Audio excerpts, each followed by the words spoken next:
ওয়ালাইকুম আসসালাম। ওই পার্টির খবর কি রে? টাকা দিছে? টাকা না দিলে ওদের সাথে আর ভালো ব্যবহার করার কোনো দরকার নেই। ভাই আমি তো গেছিলাম, যে বলে আসছি। কি বলছে? যাই কইলাম যে ভাই পাঠাইছে, 1 লাখ টাকা লাগবে। তারপর 2 দিন পরে যাইতে বলছে। তারপর গেছিলি? না, এখন তো যাওয়া হয়নি। আজকে যাবি, টাকা না দেওয়া পর্যন্ত আসবি না। আর খুব সাবধান, ওরা কিন্তু খুব চালাক। পুলিশে খবর দিলে কিন্তু সমস্যা হইতে পারে। হ্যালো আপা। হ্যালো রূপালী। হ্যাঁ, আমি খুলনায় পৌঁছে গেছি। যাক, বাসা গেল বাবা। আচ্ছা, স্যার কই? স্যার একটু দিবা? কেন, স্যারে কি দরকার তোর? এই স্যারের জন্য তো তুই বাড়ি থেকে চলে গেলি, আবার তারে দিয়ে কি হবে? দরকার নাই তার সাথে কথা বলার।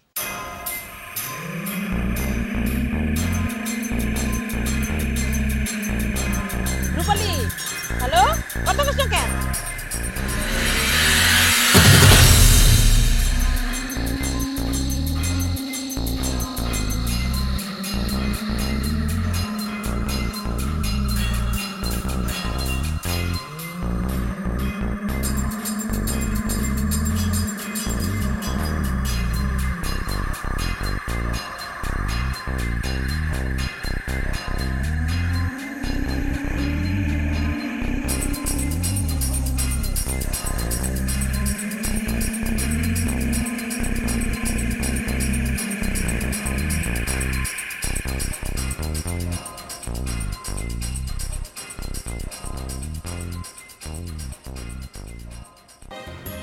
মামা, ও মামা, মা, কি রে? রূপালী আইছিস? আরে মা, কেমন আছো মা? এ কি রে, জ্বরে তো তোর গা পুড়ে যাচ্ছে। আরে ও কিছু না, একটু ঠান্ডা সর্দি লাগিছে। এই এই দ্রুত আমার ও পাতা বলে জ্বর নিয়ে তুই আসবি? হ্যাঁ, তোমাদের খুব দেখতে ইচ্ছে করছিল, তাই চলে আসছি। তাই বলে কি জ্বর নিয়ে তুই আসবি? আচ্ছা, চলে যখন আসিস তখন আমার বলতিস কিসের জন্য? আচ্ছা, আব্বা কোন জায়গায়? আরে তোর আব্বা সুস্থ হওয়ার পর কি বাড়িতে বাইরে দেখা যায়? আগে তো ডাক্তার বলেছিল আপনি অসুস্থ, এখন বাড়িতে একবারই বার হবেন না। আর এখন যেই সুস্থ হয়েছে, এখন ডাক্তার বলেছে আপনি যেখানে ইচ্ছে সেখানে ঘুরতে পারেন, কোনো অসুবিধা নেই। তারপর? তারপর কি, গতকাল গেছে সে শিরোমণি চিড়িয়াখানায়। চিড়িয়াখানা গেছিল? ইস, আমি তো কালকে আসলে যাইতে পারতাম। তোর আব্বা এসে তাই করছে, কটা কুমিরের বাচ্চা, সাপ আর পাখি ছাড়া কিচ্ছু নেই। ও, এই ঢাকা চিড়িয়াখানার মতো তো বড় না? সেটা হলে তো ভালোই ছিল। আচ্ছা, তোরা আব্বা আজকে কোন জায়গায় গেছে? তার এখন বললে বন্ধুর বাড়ি গেছে। এত করে বললাম যে আপনি এখন সুস্থ, চলেন আমরা বাড়ি চলে যাই। তা না, সেটাকে 2-3 দিন ধরবে। ভালো হয়েছে তুই আসছিস, আমরা কাল সকালে চলে যেতে পারবাম। মা, আজ তো আসলাম, আরেকটা জায়গায় যাই।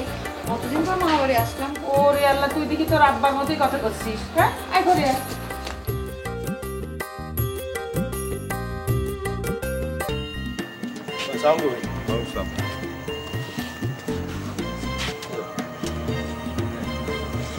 কত দিছে?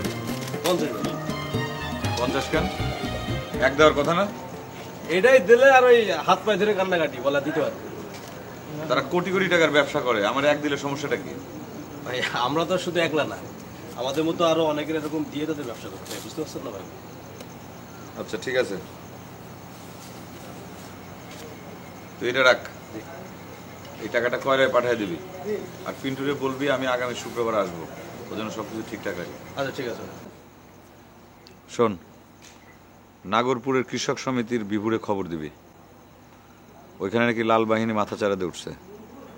ওরে বলবি কোনো সমস্যা হলে যেন আমাদের সাথে যোগাযোগ করে, পার্টির সাথে আছে, ওই জন্য কোনো ভয় না করে। ভাই এ বিষয়ে কি আপনার সাথে কোনো কথা হয়েছে ভাই? ইয়েস সরি ভাই, মানে আমি বলতে চাচ্ছিলাম যে বিভু যদি জিজ্ঞেস করে তাহলে আমি কি বলবো। এতদিন ধরে তুই পার্টি করিস, পার্টির নিয়ম জানিস না? শোন, পার্টি আমার সাথে সরাসরি যোগাযোগ করে, বিভুর সাথে না। কোনো খবর থাকলে আমি বিভুরে জানাবো। সরি ভাই, ভুল হয়ে গেছে ভাই। ঠিক আছে, এইসব সাধারণ ব্যাপারগুলো সবসময় মাথায় রাখবি, বারবার যেন একই কথা আমাকে বলতে না হয়। মা, আব্বা তো এখনো আসলো না। আমি তো তাই চিন্তা করতেছি, কেবল তো সন্ধ্যা। আচ্ছা, একটা ফোন করো না। ও মা, কি করে ফোন করবো? তোর আব্বার কাছে তো মোবাইল নেই। সে কি কথা? সে কি কথা মানে? তোর আব্বার তো একটাই ফোন, তোকে দিয়ে দিলাম না সবসময় যোগাযোগ রাখার জন্য। ইস, এখন কি হবে? এখন আব্বা যদি যোগাযোগ না করে তাহলে তো আমরাও যোগাযোগ করতে পারতেছি না। অসুস্থ মানুষ, তোমার আসলে আব্বার একা ছাড়াই উচিত হয়নি। আরে তোর আব্বা কি আমার কথা শোনে নাকি? তোর চিন্তা করতে হবে না, ও ঠিকই চলে আসবি। আচ্ছা মা, আব্বা বলেছিল যে যারা মাথায় আঘাত করে পাগল বানিয়েছিল তাতে নাকি আব্বা চিনতে পারছে। তারা কারা? আব্বাকে তোমরা কিছু বলেছে? না, আমারই কিছু বলিনি। তা শুনবা না? আরে আমি তো শুনতে চাইছিলাম, কিন্তু তোর আব্বা বললে একবার বাড়িতে যায় দেখাই দিবিনি। কি রে, তোর গা তো গরম, হ্যাঁ এখনো তো জ্বর। তুই ওষুধপত্র কিছু আনিসিস? না। দেখি তোর মামার আমি ফোন দিই, ফোন দে। কি আশ্চর্য, খালি জ্বর আসবে কি জন্য?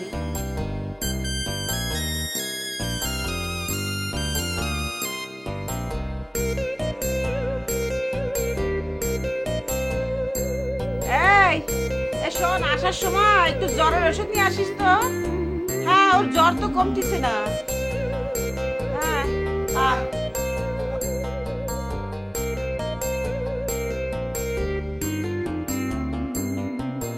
ওকে, আজকেও তুই গলে তালা মারছে।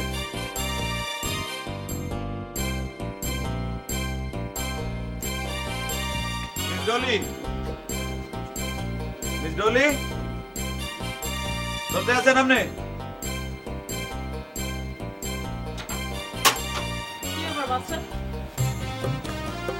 চাবিটা দেন। সাবি? কিসের সাবি? কি চাবি মানে? আমার খোদা, মনে হইতেছে যে আপনারা কচি খুকি। এই মাত্র আপনার জন্মগ্রহণ হইল না? চাবি চেনেন না? তালা খুলে চাবি। ওই ঘরে যে আপনি তালা মারছেন, খুলতে চাবি লাগবে না? চাবি দেন। ও আচ্ছা, তুমি দিনের বেলায় বাড়িতে থাকতে পারবা কিন্তু রাতে থাকতে পারবা না। এই কোন ধরনের কথা? এর আগে কিন্তু আপনি সেম ঘটনা ঘটাইছেন। মোর কিন্তু মেজাজ গরম হয়ে যাবে। চাবি দেন। এই রাত করে আমি কই যাবো? মেজাজ খারাপ করে কোনো লাভ নাই। আর এই ঘটনা তো নতুন না, তাই না? তুমি রাতে বেলা যে কোনো জায়গায় যেয়ে থাকো, দিনের বেলা চলে এসো, কোনো সমস্যা নাই, ঠিক আছে? আপনি কি বলতে আছেন এগুলা? দেখো মাস্টার, বাড়িতে আমি একা একটা মেয়ে মানুষ। তুমি যদি থাকো তাহলে নানান লোকে নানান কথা কবে, আমার নামে বদনাম উঠতে পারে। এতদিন আপনার নামে বদনাম ওঠে নাই? এতদিন তো বাড়িতে রূপালি ছিল, চলো না? যাও যাও, আমার ঘুমাচ্ছে, ঘুমাইতে দাও। চাবি দেন কিন্তু বল। সোজা আঙুলে ঘি উঠবে না। মজা দেখাইতেছি মুই।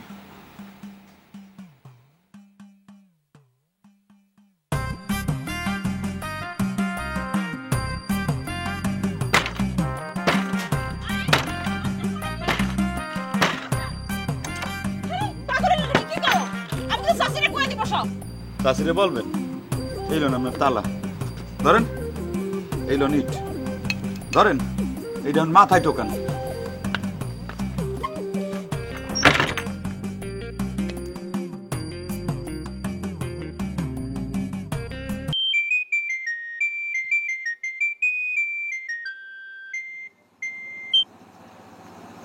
কমরেড লাল সালাম। লাল সালাম, মৃণাল সেনের সঙ্গে আমাদের কথা হয়েছে। তোমরা রোববারের মধ্যে এলাকা ত্যাগ করো, মানসিকভাবে প্রস্তুতি নাও। শনিবার রাতে জানি তোমাদের যাওয়ার জায়গা কোথায় সেটা আমি বলে দেবো। কোনো সমস্যা কমরেড? প্রশ্ন করো না কমরেড, মনে করে এটাই হাইকমান্ডের নির্দেশ। তোমাদের উপরে সতর্ক দৃষ্টি রাখছে লাল বাহিনী, যে কোনো সময় অঘটন ঘটাতে পারে। লাল সালাম। জি কমরেড, লাল সালাম। ভাই ভাই, কোনো সমস্যা নাকি ভাই? হ্যাঁ, পরশু দিনের মধ্যে আমাদের এই এলাকা ছাড়তে হবে। কোথায় যেতে হবে কিছু বলেছে ভাই? শনিবার রাতে জানাবে। ইয়ে ভাই, আমার বউ মিতা একটু অসুস্থ ভাই, ভাবছিলাম একটু দেখা করতে যাও। দেখ, এখানে আমাদের থাকা নিরাপদ না। সামান্য কোনো ভুলের কারণে পার্টির অনেক বড় ক্ষতি হয়ে যেতে পারে। কিন্তু ভাই, মিতা সেদিন ফোন করে খুব কান্নাকাটি করতেছিল ভাই। আমার প্রথম বাচ্চা হবে ভাই, এই মুহূর্তে কি ওর পাশে আমার থাকা উচিত না ভাই? অবশ্যই উচিত। তোকে আমি কতবার বলছি যে আমাদের জীবনে কোনো পিস্টান থাকতে নাই, তুই শুধু শুধু মিতার জীবনটা নষ্ট করলি। জি ভাই, আমি অন্যায় করেছি ভাই, কিন্তু আমরা তো মানুষ ভাই। আর 10টা সুস্থ স্বাভাবিক মানুষের মতো আমরা জীবনযাপন কেন করতেছি না ভাই? কোনো বিপ্লবীর মুখে এই কথা মানায় না। আমি তোকে খুব স্নেহ করি, আমার সামনে যা বলেছিস বলেছিস। খবরদার অন্য কারোর সামনে কোনোদিন এই কথাটি আর উচ্চারণ করবি না। সরি ভাই, আর হবে না। ঠিক আছে? বাবু, হয়েছে দুলাভাই ফোন করেছিল আজকে রাতে আসবে না। কিরে, তোর জ্বরের কি অবস্থা? ভালোই তো। আচ্ছা নে, এই ওষুধটা নে, খেয়ে নে, জ্বর ভালো হয়ে যাবে। এই তো দুলাভাই আসবে না কিসের জন্য? অনেকদিন পরে বন্ধুর সাথে দেখা হয়েছে, বললো বন্ধু ছাড়তেছি না। তো রূপালী এসে বলিসনি? ও মা, তাই তো, আমার একটু মনে ছিল না। আচ্ছা, যে নম্বর তো ফোন করেছে সেই নাম্বারে ফোন করতো। বাবা, আমার মোবাইলটা একটু ডিস্টার্ব আছে। আমার মোবাইলে ওই ডায়াল কল রিসিভ কল কিছুই দেখা যায়। তো ইরা মোবাইল রাখিস কি জন্য? বাবা, মোবাইলটা ঠিক করতে পারতিস না? ওই ঠিক করেও করা হচ্ছিল না। আমার পাশের দোকানে এক মেকারের দেখাইছি, ও বললো এটা ঠিক হবে না, আর একটা নতুন কিনতে হবে। আসলে ও কিছুই জানে না, বুঝছিস? আবার আসলে কামড় কেন? তোরা চিন্তা করিস না, কোনো সমস্যা নেই। অনেকদিন পর বন্ধুর সাথে দেখা হয়েছে তো, বন্ধু আসতে দিতে চাচ্ছে। দেবো ভাত দে। তুমি বিয়ে করতেছ না কি? তোমার তো বয়সই শেষ হয়ে যাচ্ছে। বাবু, শুনছো? তোমার মায়ের কথা শুনছো? হ্যাঁ, আমার মা তো ঠিকই বলতেছে। তোর মা আসলে কোনো দায়িত্ব নিতে চায় না। বিয়ে করবে তো তুমি, মা আবার কিসে দায়িত্ব নিতে যাবি? দেখছো বউ, আরে বড় বোন দুলাভাই এসব থাকতেই কেউ নিজে নিজে বিয়ে করে নিয়ে আসে। হ্যাঁ ও বউ, শুনছো তোমার মেয়ে কি করে? ও আচ্ছা ঠিক আছে, মা মামার জন্য পাত্রী দেখা শুরু করো তো। আচ্ছা ঠিক আছে, থাক বউ, এখন ভাত দাও, ঠিক আছে? আচ্ছা, যা তুই হাত মুখ ধুয়ে কাপড় ছেড়ে আমি ভাত দিই। আচ্ছা এগুলো কি করবো, খাবো? হ্যাঁ, আমি নিয়ে এসে দিচ্ছি, খা। ভাই তাহলে আমি গেলাম ভাই। আচ্ছা ঠিক আছে, যা, সাবধানে যাবি, আর সকাল হওয়ার আগে কিন্তু ফিরে আসবি। ঠিক আছে ভাই।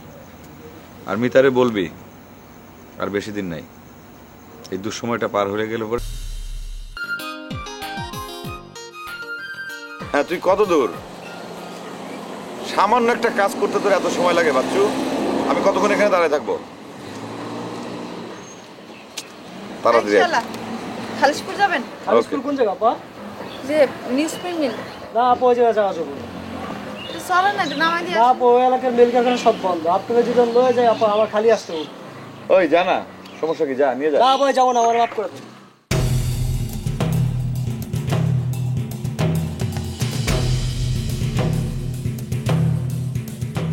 কি করবে না পা, ওরা তো স্বাধীন ব্যবসা করে, ইচ্ছা হইলে যায়, না হইলে যায় না।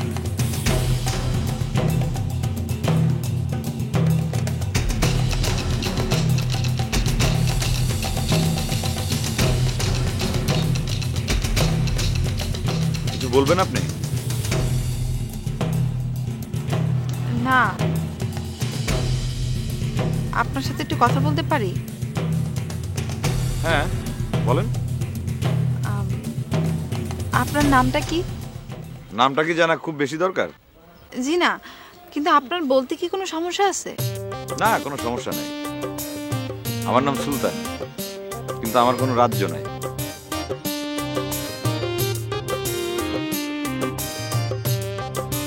আপনার নাম?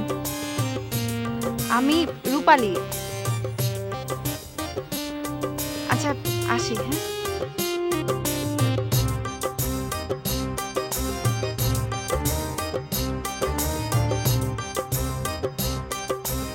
মেয়েটা কে?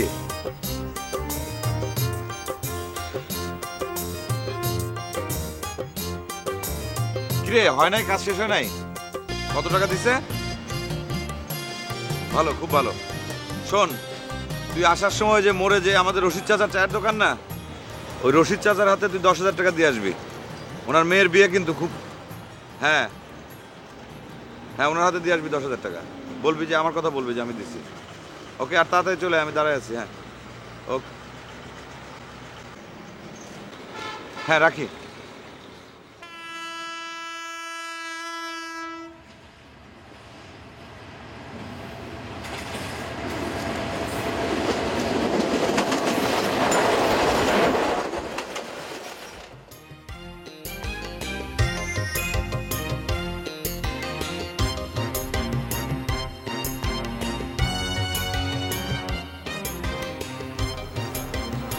আপনি? আপনাকে দেখেই তো আসলাম। আপনি কি ওই দিন ঠিক মতো মানে রিক্সা পাইছিলেন? জি, পেয়েছিলাম। আপনাকে তো এই এলাকায় তো আগে কখনো দেখিনি। দেখবেন কি করে? আমি কি এলাকায় থাকি নাকি? এটা আমার মামার বাড়িতে এসেছি। আচ্ছা, আপনি কোন জায়গায় থাকেন? আমি তো এই এলাকায় থাকি না, মাঝে মধ্যে আসি। আপনার বাড়ি কোথায়? আপনি জানেন না আমার বাড়ি কই? কি আশ্চর্য, আপনার বাড়ি কোথায় আমি কিভাবে জানবো? ও তাই তো, আপনি কি করে জানবেন? অলসপুর। কি অলসপুর? কেন? নাম, আপনার নাম সুলতান কেন? অলস মানে তো একটা বিষয় ইঙ্গিত করে, মানে যারা কোনো কাজ করে না। জানি। সুলতান বুঝি কিছু ইঙ্গিত করে না? করে। এখন আমি একজন মানুষ, মানুষের জন্মের পর তার সহজ পরিচিতির জন্য একটা নাম রাখা হয়, কিন্তু একটা অঞ্চল বা একটা গ্রামের নাম যখন রাখা হয় তখন সেখানকার কিছু বৈশিষ্ট্য তার সাথে জড়িয়ে থাকে। এই যে যেমন ধরেন আমাদের বাংলাদেশ, আমাদের বাংলা ভাষা, আমাদের দেশ, আমাদের সত্তায় বাংলা মিশে আছে, সেই জন্য তো আমাদের দেশটার নাম বাংলাদেশ। আপনার এই উদাহরণ কিন্তু অনেক ক্ষেত্রেই সঠিক না, তবে আমি স্বীকার করতেছি আমাদের গ্রামের অধিকাংশ মানুষই হচ্ছে কোনো কাজ করে না। হয়তো এই কারণে কোনো এক সময় গ্রামের নাম রাখা হয়েছিল অলসপুর। খুব মজার তো, সারা গ্রামের মানুষ কোনো কাজ করে না, তাহলে খায় কি করে? আরে গ্রামের প্রত্যেকটা মানুষের তো একটু একটু জমি জমা আছে, ওগুলো দিয়ে খায়। তাহলে তো তার কৃষি কাজ করে। জি না, ওই পাশের গ্রামের মানুষগুলো বর্গা চাষ করে ওগুলা। তাই নাকি? অবাক লাগতেছে? হ্যাঁ, অবাক লাগারই তো কথা। আমারও একটা বিষয় অবাক লাগতেছে। কি বিষয়? আসলে আপনার এটা বোঝানো সম্ভব না। আপনার কথা আমি কিছুই বুঝলাম না। বোঝার দরকার নেই, সময় হলে ঠিকই বুঝবেন। আপনি কি করেন? একটা ভালো প্রশ্ন করছেন। আমি কি করি আমি নিজেও জানি না আমি কি করি। তার মানে আপনিও কিছু করেন না, আমাদের অলসপুরের মতো? না, ঠিক ওই রকম না। আমার একটা টার্গেট আছে। ঠিক বুঝলাম না, কিসের টার্গেট? আসলে আমার মনে হয় কি জানেন, এখন মানুষগুলো খুব অস্থির, তারা অস্থির সময়ের পেছনে ছুটছে, যে যার মতো করে নিজের ভাগ্য করার চেষ্টা করছে। আমি আসলে এই সময়ের অবসান চাই। এমন একটা পৃথিবী আমি গড়তে চাই যেখানে কোনো বৈষম্য থাকবে না, কোনো হানাহানি থাকবে না, মোট কথা সম্পদে সবার সমান অধিকার থাকবে। কেউ ভাত নষ্ট করবে আর কেউ ভাত পাবে না, এমন তো হয় না। তা কি করে লক্ষ্য অর্জন করা সম্ভব? আমাদের সকলে মিলে এক হতে হবে। আমার এই যে চিন্তা ভাবনাগুলা যখন আমি অনেক মানুষের মধ্যে ছড়িয়ে দিতে পারবো, সবাই যখন আমার মতো চিন্তা করবে, আমাদের দলে আসবে, তখন আমাদের সমস্ত পৃথিবীটাই বদলে যাবে। ওরে খোদা, স্যার তো দেখি পুরো জ্ঞানীদের মতো কথা বলতেছে। দাঁড়াও স্যার, আর কয়দিন তোমারে দেখিনি, তারপরে মজাটা দেখাবো। কি ব্যাপার, আপনি কি ভাবছেন? না কিছু না। আচ্ছা, আপনার দল আছে? না, ওই রকম না। হবে। কি হবে? নামের সাথে ভবিষ্যতের সম্পর্ক। আপনি যেসব কথাবার্তা বলতেছেন, এইসব কথাবার্তা ভোটের আগে নেতারা বলে। আমি টিভিতেও দেখেছি। কেন স্যার, ওই যে আমাদের গ্রামে ভজন মেম্বার আছে না, ও তো। কি স্যার ভজা মেম্বার মানে? ও না না, সরি, ওই যে আমাদের গ্রামে ভজন মেম্বার আছে। হ্যাঁ, ওই যে ভোটের আগে মানে বড় নেতারা যেরকম কথাবার্তা বলে ওরকম বলতে পারে না, তো কি করে ডাইরেক্ট কি একদম মানুষের পাশে পেয়ে যাবে? তো মানুষ কি তারে ভোট দেয়? না দিয়ে উপায় কই, পা তো সারাতেই হবে, তো ভোট দিতেই হবে।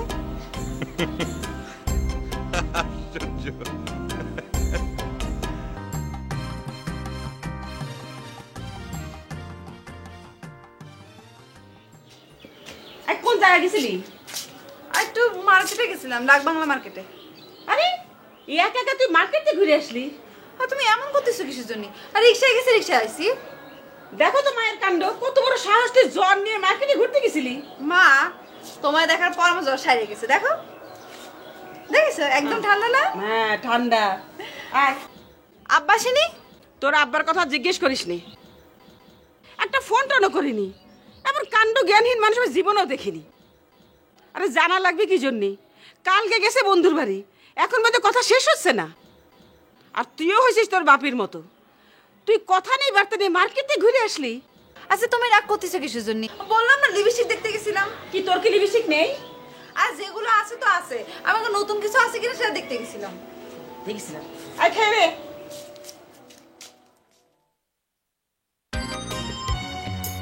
এমন একটা পৃথিবী আমি গড়তে চাই যেখানে কোনো বৈষম্য থাকবে না, কোনো হানাহানি থাকবে না। মোট কথা সম্পদে সবার সমান অধিকার থাকবে। কেউ ভাত নষ্ট করবে আর কেউ ভাত পাবে না, এমন তো হয় না।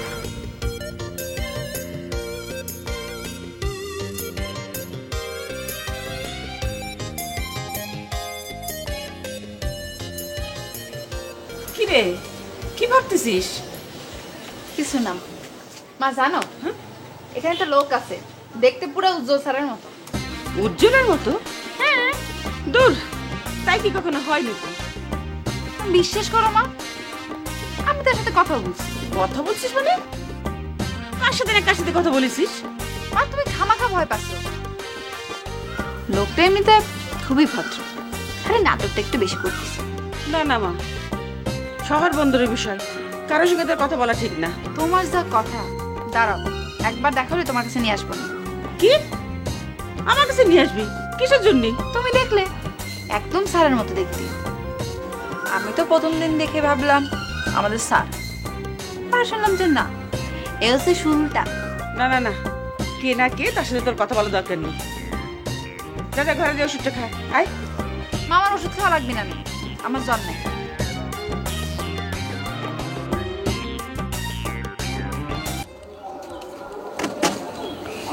ভাই মিতা ফোন করছে। বাড়ি যাবি? যাইতে হবে? মানে আপনি যদি অনুমতি দেন তাহলে পরে। ওর জন্য কিছু কিনছিস? না ভাই।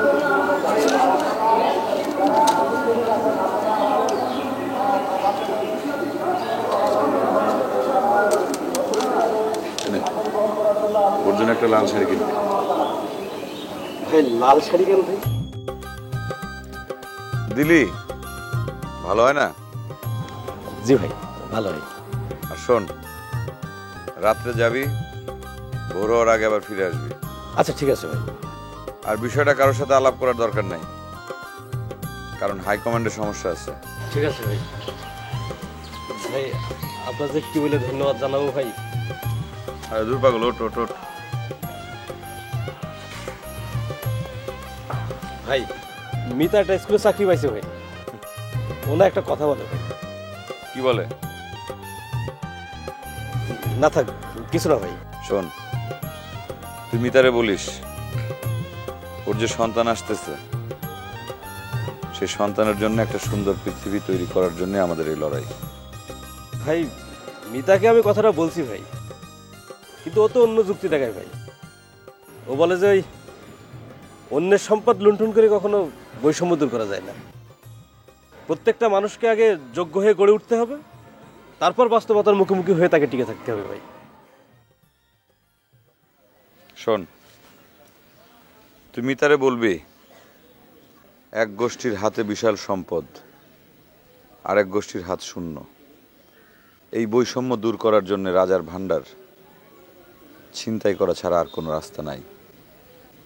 আর তোর মুখে তো মিতার কথা মানায় না। আমরা যুদ্ধ করতেছি, আমরা সংগ্রাম করতেছি। একটা মেয়ের কথায় তো আমাদের সংগ্রাম থামতে পারে না। একটা গোষ্ঠীকে আমরা স্বপ্ন দেখাইছি, কিছু মানুষ আমাদের উপর বিশ্বাস করে আমাদের দলের নাম লেখাইছে। তাদের তো আমরা হতাশ করতে পারি না, তাদের স্বপ্ন ভাঙতে পারি না, তাই না? জি ভাই। ভাই মিতারে আমি কথা বলছিলাম ভাই, চারপাশের এইসব অবস্থা দেখে মিতার খুব ভয় হয় ভাই। তোর কি হয়? আমি তো আছি ভাই। তাইলে আর বেশি কথা বলিস না, তুই বাজারে যা, মিতার জন্য একটা শাড়ি কেন, লাল শাড়ি, যা। ঠিক আছে ভাই, আসসালামু আলাইকুম। ওয়ালাইকুম আসসালাম।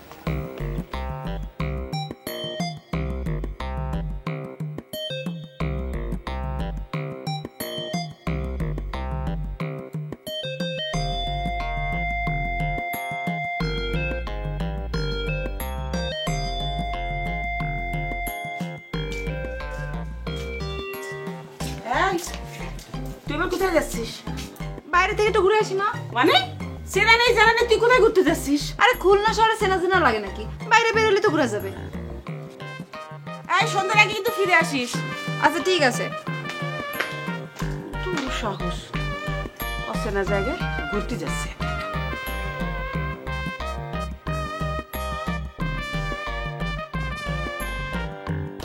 আচ্ছা, আমি যদি আপনার পার্টিতে যোগ দিতে চাই, আমাকে নেবেন? কি হলো, কথা বলতেছেন না কেন? আমাদের চলার পথ অত সোজা না। সে তো বুঝলাম, সেই পথ যদি কঠিনই হয় সেই পথেই ধরবো না। আমার কি সাথে নেবেন?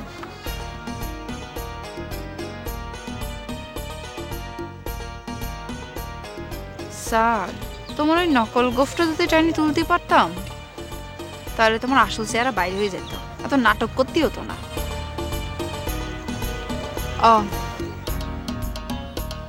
আচ্ছা,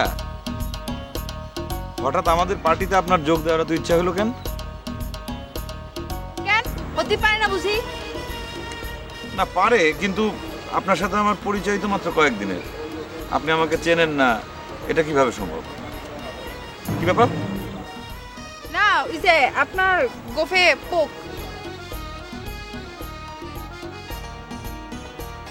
সরি,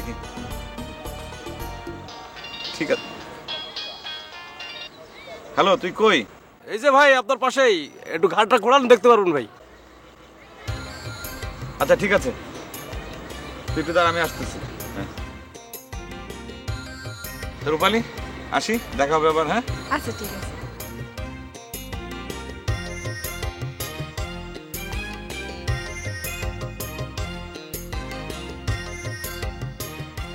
ভাই মেয়েটা কে ভাই? রূপালী এখানকার? অলসপুর নামে এক গ্রামে ওর বাড়ি, এখানে ওর মামার বাড়িতে বেড়াইতে আসছে। বুঝতে পারছি। রহস্যজনক হাসি দেওয়ার মতো এমন কিছু ঘটে নাই।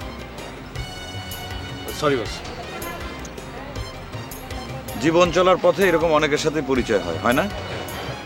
হয়তো। এইটাও সেরকমই এক। বুঝতে পারছি, ওঠেন।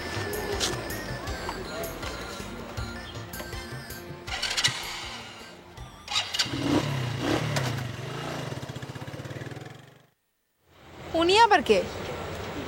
উনি যে পার্টির কথা বললো, সে পার্টির লোক নাকি? স্যার, যা খেলা দেখাচ্ছ তুমি,